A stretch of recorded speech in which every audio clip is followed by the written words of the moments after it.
For years, I hated my stomach. So much that I tried every single diet under the sun. Keto, paleo, vegan, gym challenges, you name it, I tried it. Fast forward to now, I have never felt so confident in my body. My stomach has literally gone from this to this. I look at myself and I'm like, oh my God, I can see my abs. And I just never thought that that was going to be possible for me. So in this episode, I want to break down the healthy habits that were actually causing me to gain belly fat and not change my stomach so that you don't essentially make the same mistakes that I did. First, if you're new here, hello, my name's Laura. I'm an accredited sports nutritionist and exercise physiologist. And over here on the channel, we talk about science-backed principles paired with a little bit of relatability to break it down in a tangible way so you know how to reach your goals in a sustainable way. Mistake number one, a healthy habit I thought that was helping me, that was actually harming me, was labeling food as good and bad. When I was young, I used to cut out entire food groups. I used to be a carbophobe. There is no way you would find me adding carbs to my lunch or my dinner. It used to be a protein source with a bunch of vegetables. I thought avoidance of these food was healthy because then I would lose weight faster. But little did I know that was the reason why I wasn't progressing in my training. I wasn't building muscle, that I was a crazy person in and around food, that I have really strong cravings and eventually would just lose control because essentially I wasn't eating enough and fueling my body properly. So by actually labeling food as bad and wrong, that restriction was just causing me to overeat, so therefore sabotage my belly fat. Because the truth, it's not about restriction, it's about moderation and actually fueling your body properly. Now, mistake number two that was causing my belly fat. That assuming that healthy meant low calorie and high protein. And this is where marketing used to get me so freaking good because there are so many things that are marketed as healthy, but yet the calorie content is extremely high. Like for example, you can take a grilled burger. There is, the traditional bun or there is the low carb bun. Whereas the low carb bun, it's low carb. So I used to assume that that was better for weight loss. So that's something that I would pick. But then when you actually break down the nutritional value of both the buns, they're more or less exactly the same in terms of calories. So here's me thinking that I was choosing the better option, but in reality, there's actually no difference between the two. And this is the kicker. More often than not, the low carb option kind of tastes like shit. And I was left unsatisfied after I would eat that food. If I just chose the real bread and the real bun with the same calorie content, I would have been more satisfied. I would have been happy after my meal and then I would have been able to move on. In comparison to being left unsatisfied, I'm then going home and looking for more food even though I'm physically full. And this is why this healthy habit, choosing the healthy option without actually understanding the calorie content, and second of all, being left unsatisfied, was actually making me gain belly fat because overall I was eating unnecessary calories because I wasn't choosing the right thing in the first place. Now moving into mistake number three is really focusing on details that do not matter. I used to be like the biggest perfectionist. I used to be hyper vigilant on the food that I was eating, how much I weighed. I was so in it. I was so in tune with how my body was feeling. Like if I was feeling a little bit bloated, I'll be like, oh my God, what did I eat? How do I fix it? I was so in tune. I was on the scale being like, oh my God, that went up. Oh my God, what do I do? I need to add in more exercise. Like I was so reactive. I used to try every diet trend under the sun. I used to shot apple cider vinegar first thing when I got up in the morning. I think about that now. I'm just like, well, I can remember the taste. I used to take a fiber supplement because my digestion was off. I have tried so many different things and it's wild to me. It's like I eat more than I ever have before. I've got a well-balanced diet. I train less and I look better. Crazy, right? Because at the end of the day, that's what works. So focusing on things that didn't matter, essentially like meal timings and supplements and blood sugar spikes, like daily scale fluctuations, like I was focusing so much on the small details that was pulling me out of my consistency with my nutrition and exercise. I would jump to things and change things when I saw something or I felt something, like I was feeling bloated, I saw the scale change, so then I would change something, then therefore I lost my consistency.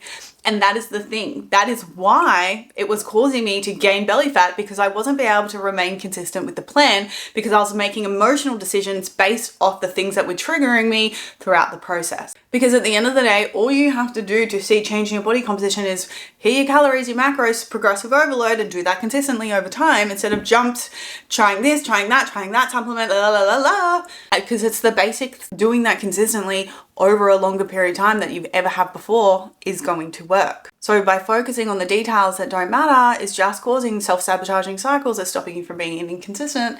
That was making me gain belly fat. Mistake number 4 is training my core in the wrong way, essentially. So a really long time, I was watching YouTube videos, doing ab circuits, training my core every single day, doing sit-ups, hoping that that was going to give me definition. But training my core in this way was sabotaging my belly definition. And the reason being is because your stomach, your core, is just like any single other muscle group in your body. So therefore, in order to get toned and defined in that area, you have to apply the same lifting principles as any other muscle group. Training close to failure, progressive overload, right? And if you're not doing those two things, then you're not going to build muscle in the area.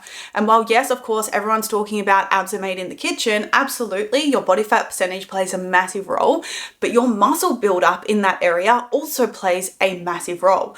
And if I had to learn this the hard way, because I had never focused on properly building muscle in my core region, no matter how lean I got, I still couldn't see it because I had no muscle definition there. It wasn't until I actually started training my core properly, nailing my macros, nailing my protein, and actually progressively overloading it is when I started to see definition. Not only started seeing definition, but also felt way more stable, way more strong, which also translated into every other lift. So do not make the mistake of thinking that you just need to smash your core and do Pilates and all these things. What you need to do is 10 to 12 sets of your core, making sure you're doing a crunch variation and a reverse curl variation, training close to failure, and then you're progressively overloading. Weighted ab exercises, train it just like any other muscle group, and you're going to see the results that you want. Now, moving on to mistake number 5, that was actually making me gain belly fat, is skipping meals. I used to live with their mentality of less food is better. Less calories. If I just wait for this time to eat, then I will be fine. I can't eat now because it's too early. Always pushing my meals out because if I ate less, then I was going to be more successful with weight loss. But little did I know, I was under fueling. I was under eating. My calorie deficit was way too big. So therefore I would overeat and sabotage my weight loss. Literally skipping meals, starving all day, not balancing your meals properly just leaves you irritable, angry, a crazy person in and around food. Your cravings go through the roof, so it's next to impossible to stick to any sort of nutrition plan. Then you shame yourself for it, you feel guilty, and then you say, well, what's the point? I'm putting in all of this effort, what's the point anyway? So then you self-sabotage and you gain weight. So it's really important that you're actually eating enough essentially to lose weight, because less is not better, being well fueled is. The next mistake that I made was locking in. Thinking that locking in, I'm gonna be so good, I'm gonna be so strict, I'm gonna do all my training sessions, I'm gonna eat perfectly and see a result. And while yes, I did that, I did see a result, but then when it was over, I would go back into my normal way of living, not being locked in, and all of a sudden the weight would slowly just creep back on. And why? Because I didn't actually change my habits, I just locked in. Instead of actually understanding how to just live my life in a deficit or live my life at maintenance calories so that I could actually maintain my results. So yes, it might not be this massive transformation in 8 weeks, it's realistic and it's sustainable. And I rather something that I would only have to do once instead of being stuck in a yo-yo. So that's why being all in was sabotaging and causing me to gain weight, because I would lock in and then I'd be all in. And then of course I would be all out and I would gain weight again. So it's really important that you look at how you're approaching your fitness journey, because at the end of the day, it's like locking in to me is just like a big binge restrict cycle. There needs to be balance and there needs to be education so you actually understand what you're doing so that it actually makes sense for the long term. And then last but not least, the last healthy habit that I thought was helping me, that was actually hurting me, was body checking. So body checking, what that means is just literally looking at your body every single time you see your reflection. And like my body checking was pretty obsessive. Like it wasn't just, a normal look at yourself in the mirror to check yourself after you like, you know, go to the toilet, washing your hands, it was literally every single time I saw my reflection in a mirror, in a car door, in a shop window. I would lift up my shirt to see what my stomach was doing.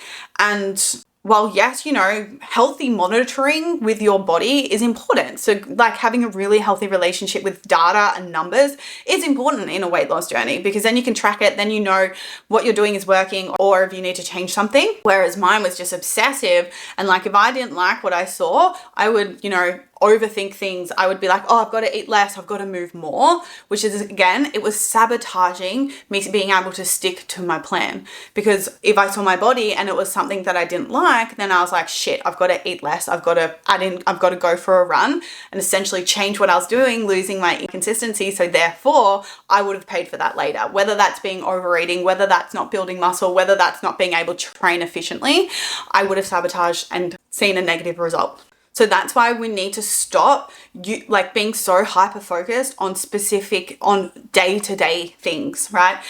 What you look like in the mirror, day-to-day weigh-ins, because if we're hyper focused on those specific little details every time, it can really start messing with our head and make us think that we're not seeing results, which can then lead to us feeling like we're failing. And then if we're failing, we're going to be like, well, what's the point of doing this? This is like, I'm putting in so much effort, I don't want to do this anymore, which can lead to a lot of self-sabotage.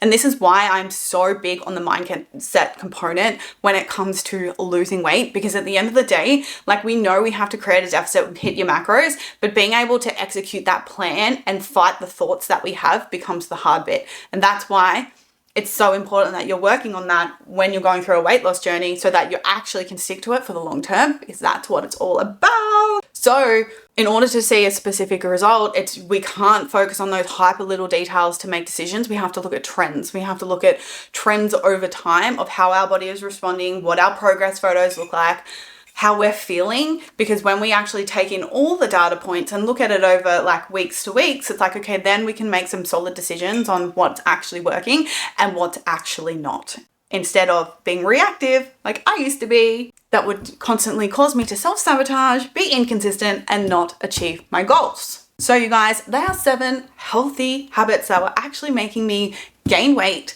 Let me know if any of these resonate with you. Leave me a comment down below what you think.